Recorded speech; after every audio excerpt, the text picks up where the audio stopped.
But can I also make another prediction, which is something that we have not seen so far, and which you always see, is we will start to see more tussling between number 10 and the Treasury. Because whenever you have an argument in government about something like the NHS reforms, you've always got three parties. There's a department, and there's a Treasury, and there's number 10. And you fight it out, and sometimes it's functional, often with New Labour, and it wasn't particularly functional. Now number 10 is beefing itself up. It'll be more part of those conversations, and you will see, and maybe it'll be a constructive tension, but you will start to see more stories emerging about the fact that the department is caught between the Treasury view and the number 10 view. Well, that sounds a bit Blairite brownout, as we know. But Andrew Cooper, friend of yours, may be the new director of strategy. I mean, what difference will he make? In my experience of him, he's got a very acute understanding of what voters think and what sort of issues the public pay attention to, and also very good strategic sense. He's only one person. I don't think that they'll ever organise themselves or out of the problem of having lots of initiatives at a very controversial time, some of which, a small percentage of which, will require them to reverse themselves. So he's not going to solve that problem, but I think that having that job inside and having him inside Downing Street as a person, I think will be very influential. He's been very influential in opposition in a good way, I think. But more special advisors, that's really the solution, isn't it? That's the solution to everything. Or better paid. Thank you very much. Now, before we leave the subject of U-turns, we heard today of increased pressure on the government to make a change on housing benefit policy. Government critics say new research indicates that the government's housing policy could actually push benefit costs up rather than cut them, and that the policy could make the housing crisis worse in some of the least prosperous parts of England. Here's Ian Watson again. They've waited a long time for new housing in this part of West Yorkshire. These council homes in the village of Upton were demolished in the 70s, and it's only now that a new development is underway. There's more than 1.75 million families on waiting lists for low-cost rented housing in England. The government wants to ease this crisis by providing 150,000 new homes for rent by 2015. But critics say their policies could make this sort of scheme a rarity.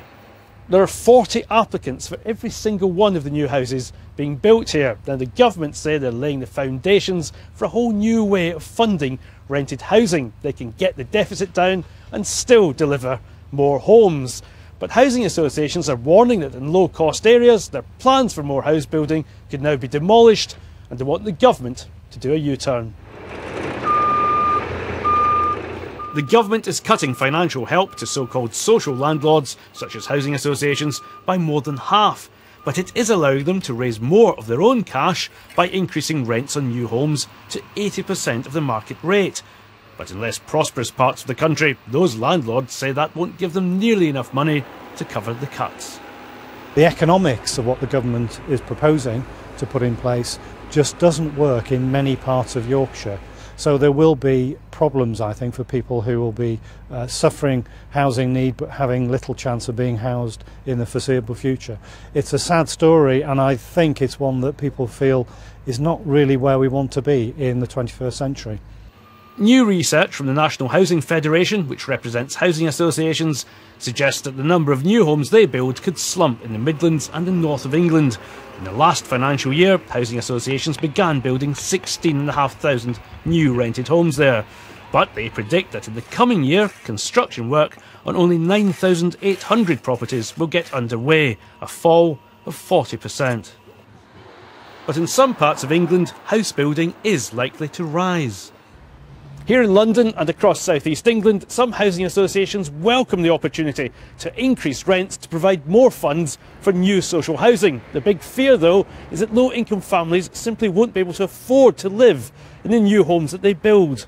We want to provide more homes. We will do our level best to do so, but we are concerned about whether the rents which we will have to charge will confine people into long-term benefit dependency. That's something we would very much wish to avoid.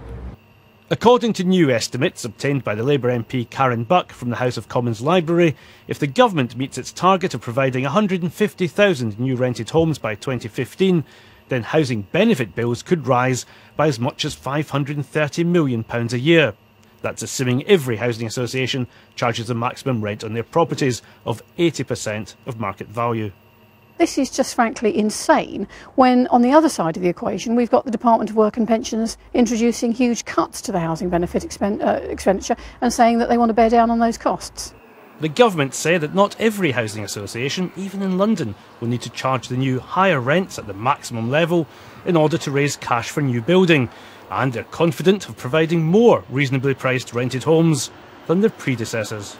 One thing I am sure about, and that is at the end of this Parliament we'll have added more affordable homes than Labour managed in 13 years.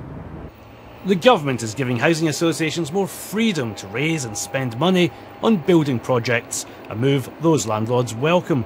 But concerns remain that families will either have to wait longer for a new home or will find it more difficult to pay their rent.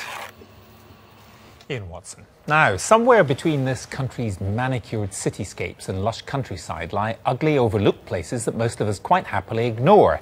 But the writer Nick Papadimitriou has been documenting these unglamorous spaces for decades, picking up celebrity fans and comparisons with William Blake and Coleridge. The BBC's arts editor Will Gompertz decided to find out what all the fuss is about along that great national treasure, the M25.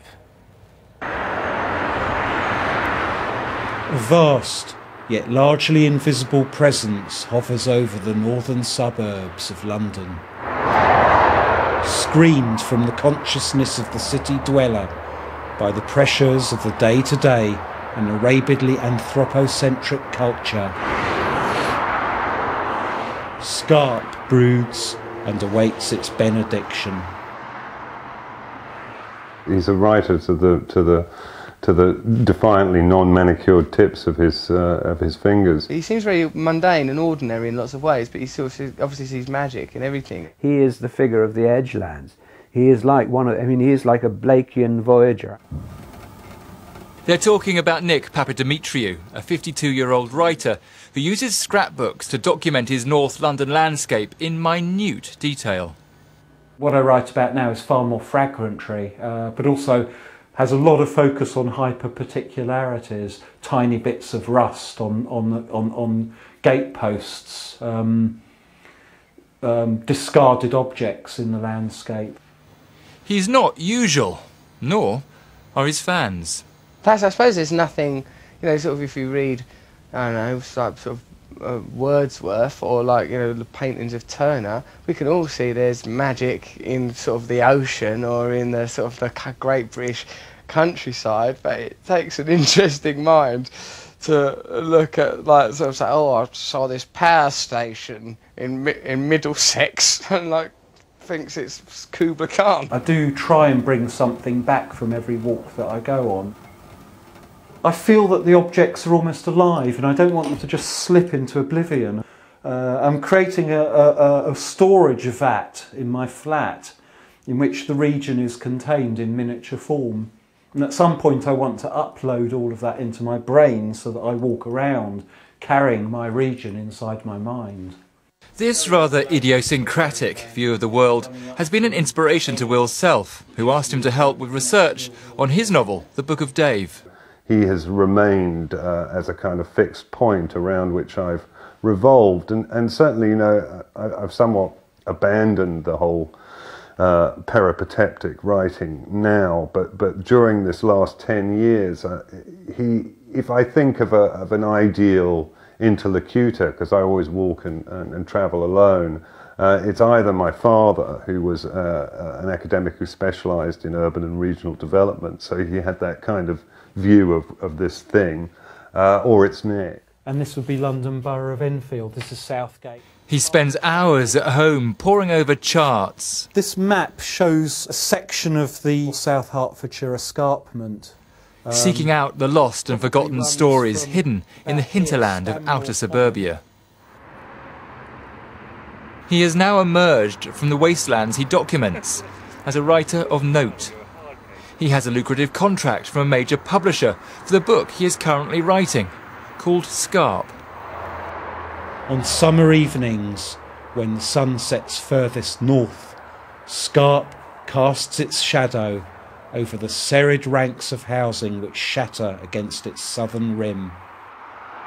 His subject is a belt of land just north of London.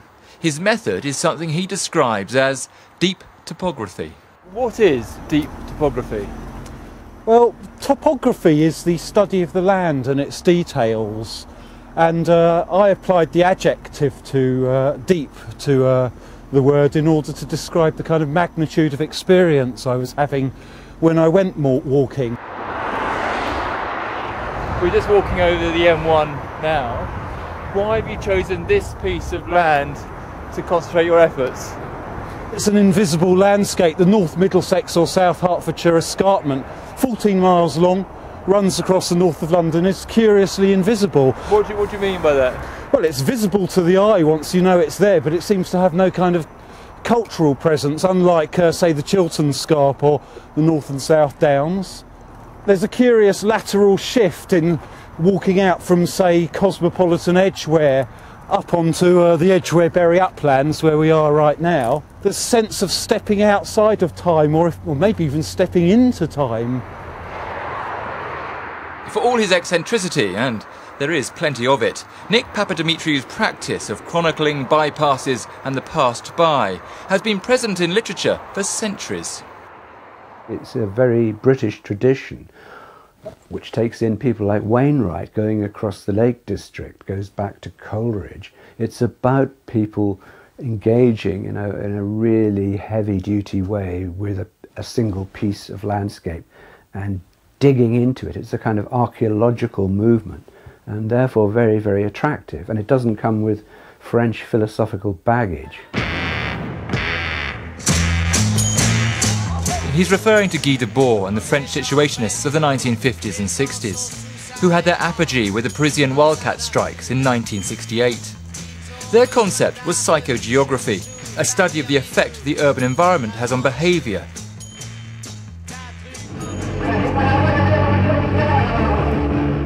Meanwhile, back in the UK, J.G. Ballard was tackling the same subject in a different way.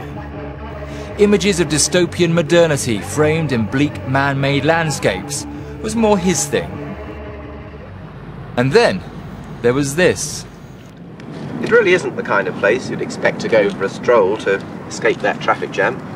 It's derelict, noisy, smelly in the summer months, and to some tastes, I imagine, downright ugly. But stop and look just a little closer. Richard Mabey's book, The Unofficial Countryside, published in 1973, became a classic of its type. A nature writer finding beauty in the gravel beds and derelict landscape of outer London's edgelands. He might be happy identifying wildlife, but he's not so keen on some literary classifications. This phrase, deep topography or psychogeography, what do you make of them? Well, I find them, to some extent, babble. I think that phrases like that are very confusing, and I'm not sure, when you start to scrutinise what they mean, that anything sensible comes out. The engagement between human emotions and landscape, let's say, has been one of the backbones of not just non-fiction writing, but fiction writing in languages across the world. And I don't think a particular perspective on that needs to invent a new jargon phrase. Whatever you call it, the act of focusing on the everyday, the mundane, the stuff most of us don't see because we're too busy rushing to the next thing, is of importance. Look there, look at this footprint. Look at this worm crawling out of that footprint. Look at that maggot. Smell the rubbish. You need these people who are actually producing deep evidence of the local to contradict the grand and universal images that have been given to us. Because there's this sort of globalization of imagery, and there's the people who want to swim in cyberspace, and the opposite, these magical people who emerged from some mystery out of the fog, bearing information in rucksacks and carrying stuff home. Those are the people I want to trust, and Nick is one of them. Now, a quick look at tomorrow morning's front pages. The Independent has Britain under fire for selling arms to Bahrain, another take on the story that we talked about at the top of our programme. The Guardian also has Arab capitals brace for violence today as unrest spread, and also hospitals begin axing frontline staff despite government pledge. The FT has balls hits at the bank governor, Mervyn King. The Telegraph has war on thousands of council non-jobs, it says. And finally, The Times has a picture of the new opera that's hit Covent Garden, the Anna Nicole Smith opera. But Cameron is clear to defy Europe on human rights. Confidential legal advice paves the way for a block on prisoners' votes, it said.